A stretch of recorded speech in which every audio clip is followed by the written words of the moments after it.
This video is made for all foreigners living in Japan.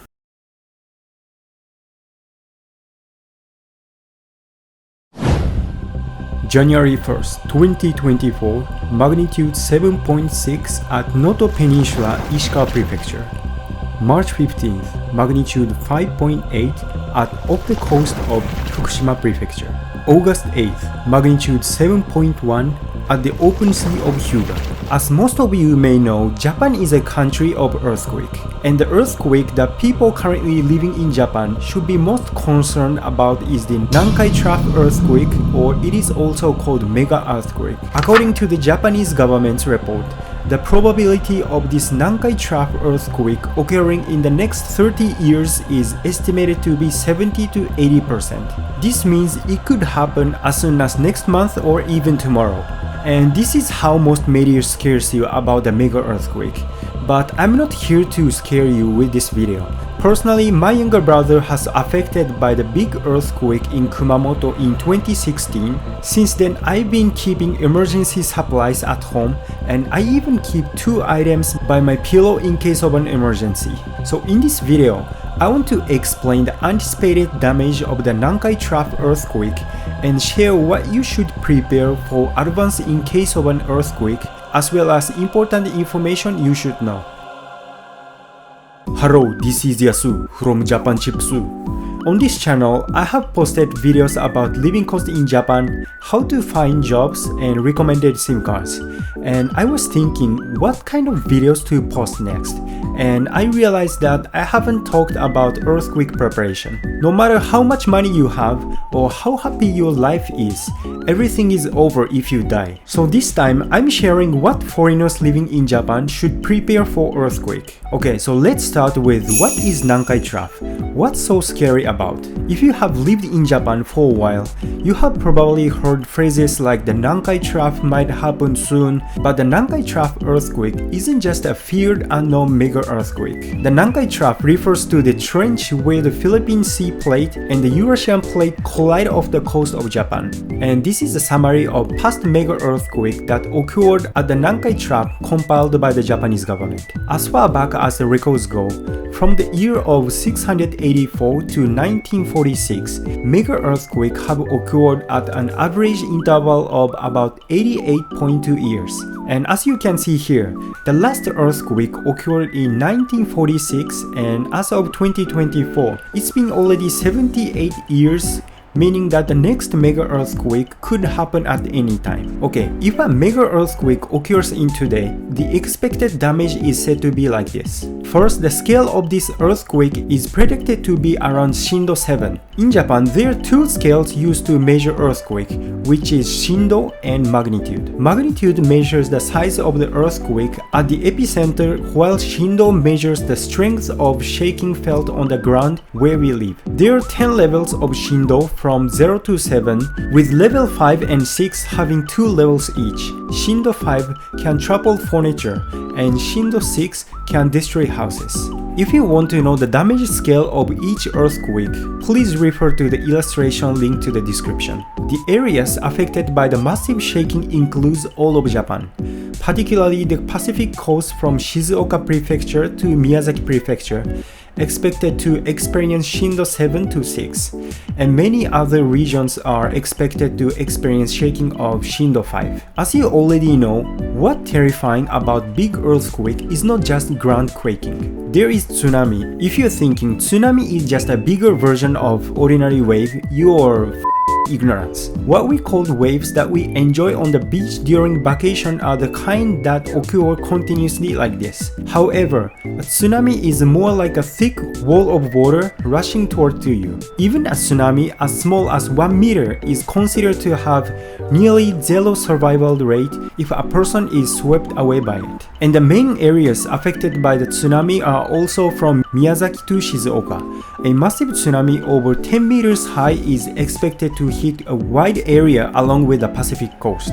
And the surrounding area, they're expecting a tsunami that is 5 meters tall. Okay, and this is the scary thing.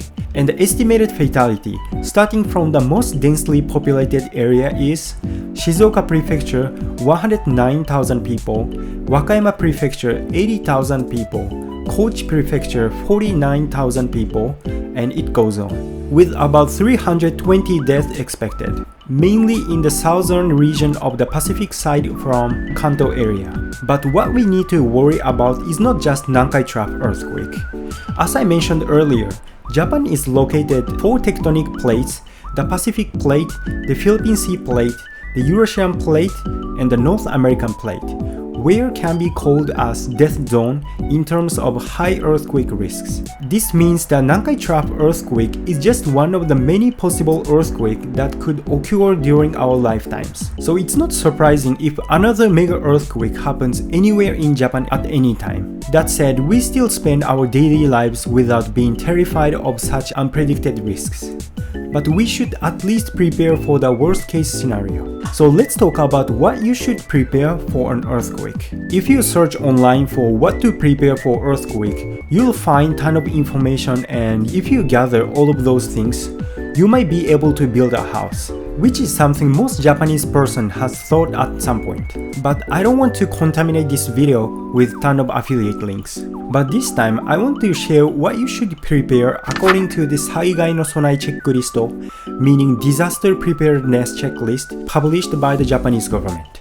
Okay, let's see what I have in my emergency bag.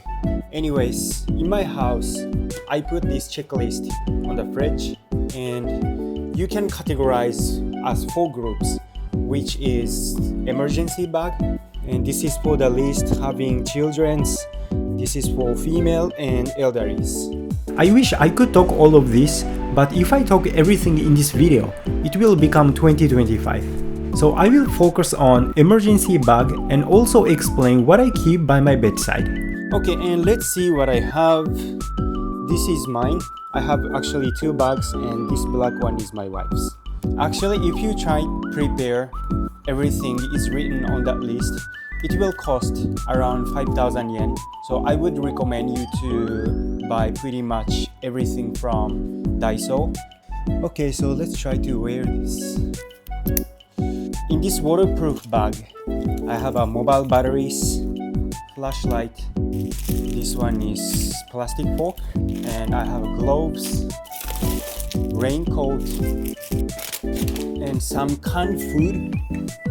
And this is the nuts. When it comes to like preparing food for this kind of emergency, it's better to have something that has longer expiration date. And there is a radio. You cannot find radio in Daiso, so I bought this in Amazon. And everything I bought from Amazon, there are 4 items. I pasted that URL in the description.